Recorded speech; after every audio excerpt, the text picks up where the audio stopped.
Okay, we're going into part two here on the discussion of whether Menez is somebody who even actually existed or if he was some subpart where it's put together or whatever. If you're coming into this on the second part and haven't seen the first, go to the very end of this video and click in your top left hand corner of the video that comes up. It'll be part one, and then you can come back through it because you would have missed a bunch of neat stuff. So let's continue, because the next step here into it, and this part of the video won't be as long, is a study of um, the mythology that goes along with them and so on. And a crocodile and a hippopotamus, end of a legend. For that's the end that they give for this famous first king of Narmer, or Menez, actually, is what it said for there. No article in Menez would be complete without mention of two tales involving the king's iconic ancient Egyptian animals. And these are animals that have been taken into the animism, if you will, of the Egyptian pantheon. And because they had so many other gods, it seems to fit right in. And sometimes people blank right over it. But god Sobek is very well known. In fact, Sobek's sweat itself is supposed to have created the Nile. Yeah, there's, one version where Ptah had done it. And so this shows you that in earliest times they had at least three different whole pantheon situations going on, but it led into the eventual thing that we know of today. In the first story of a crocodile, though, Menes is given credit for founding the city of Crocodilopolis, all because he rode a crocodile to safety when his hunting dog supposedly turned on him. The king decided a city was a subtle way to honor the animal for saving his life. And it's a weird tale. He's out hunting, and the dogs turn on him and start biting him and things, and so he dives into the water and grabs a hold of a crocodile like you'd think of a mermaid and a dolphin, and it takes him to safety. Of course, there aren't any mermaids necessarily here, but I have made a video about mermaids of the Green Sahara, but they don't help him out, and there's not necessarily a water nymph situation that's going to do this. For what takes that place in this situation is the crocodile. And I was going to make a video off some another video that I had seen, but it's out of the BBC, and I'm sure it'll get flagged. For they talk about they have found hundreds and hundreds of these. And it was after I made a video that shows this, that the ancient Greeks, by the time they got a hold of it too, had a whole outfit made out of a crocodile skin that they would put on with a crocodile hat and everything and go through their rituals and stuff with them. And so it shows quite how extensive they had gotten with it.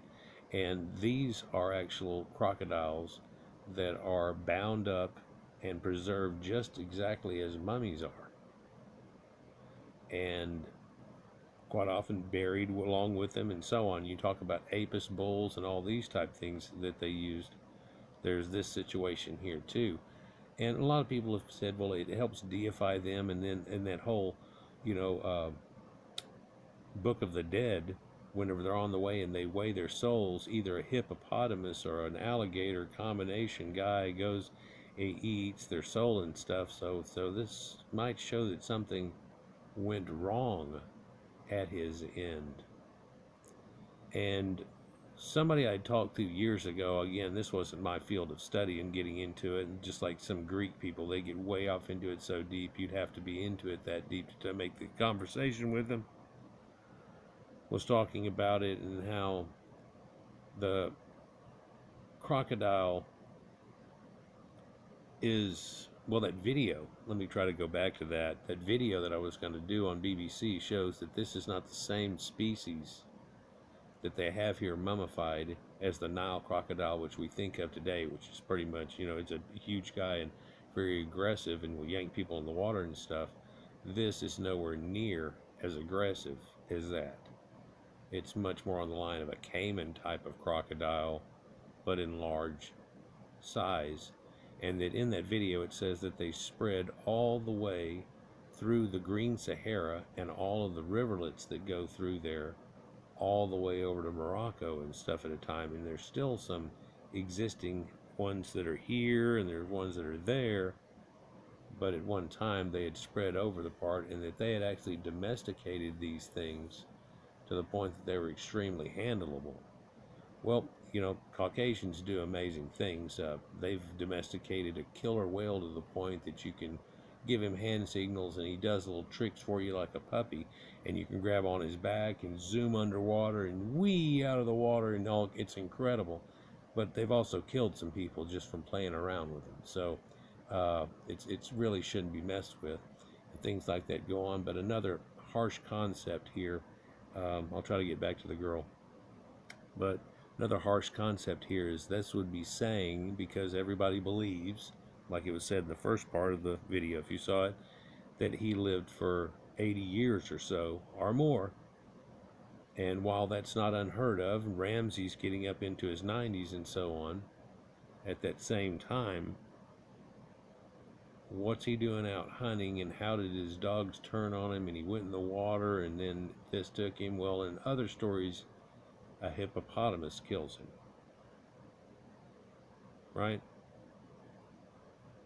And you hear about that, one where it kills him, and another one where it carried him off, like they never got the body. And that can happen, you can imagine, if some hippos get a hold of you and stuff.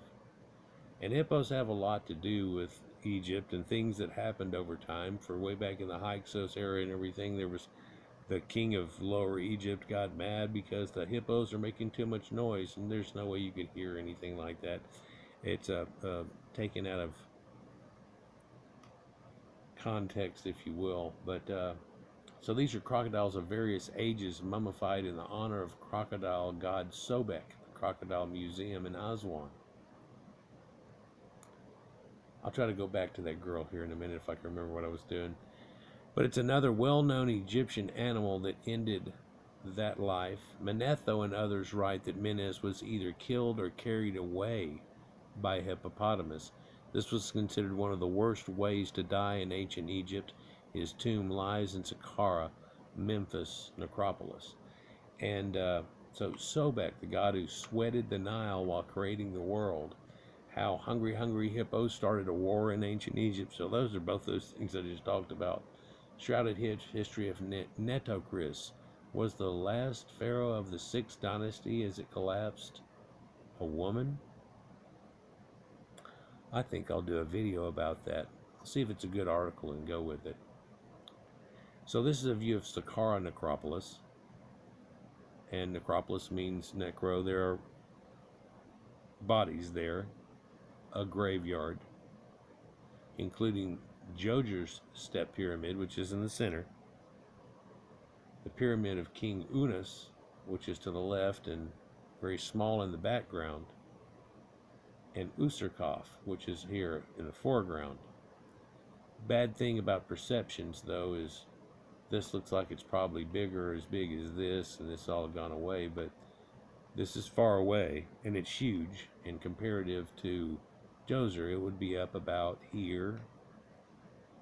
Even in its collapsed state, in its original state, it would have been here, but not quite that big of a size as this.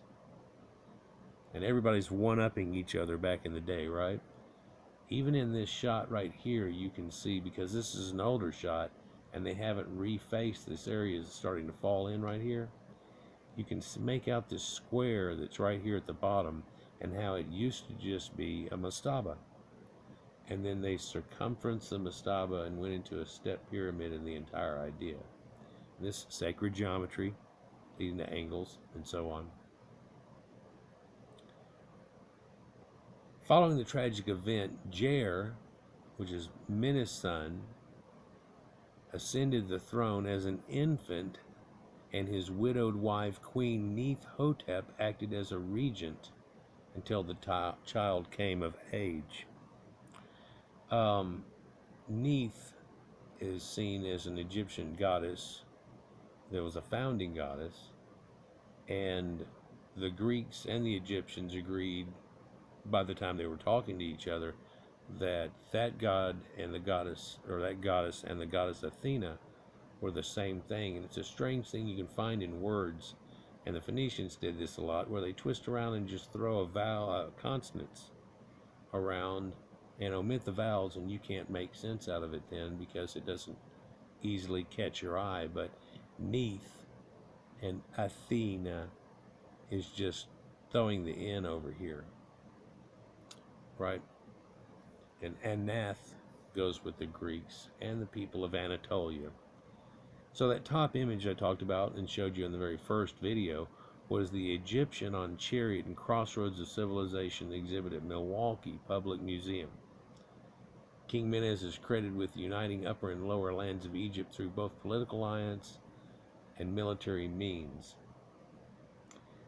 So after going through this idea here and hearing about it, now of course you say, well, there's this mythology about how he even dies and he lived 60 years and he, how old was he whenever he got to be the king in the first place, and he was supposed to be the warrior that did all this. This doesn't all add up.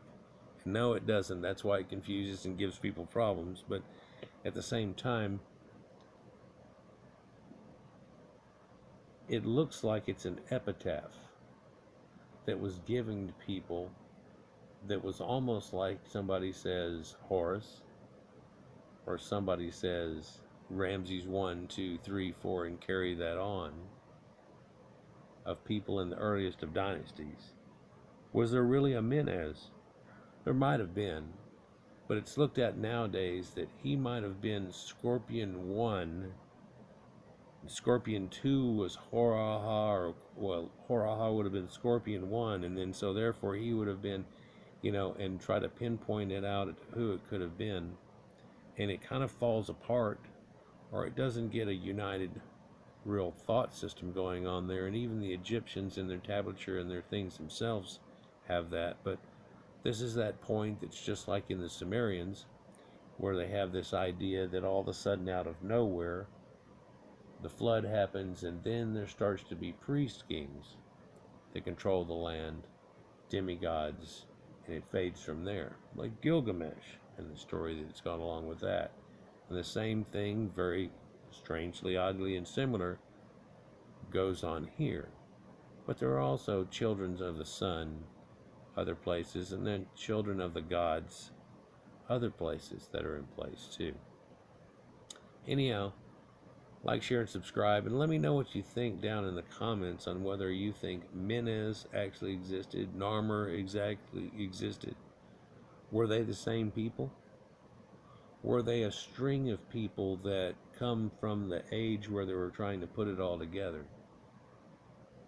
You think that list that goes back thousands and thousands of years before actually adds up to being anything?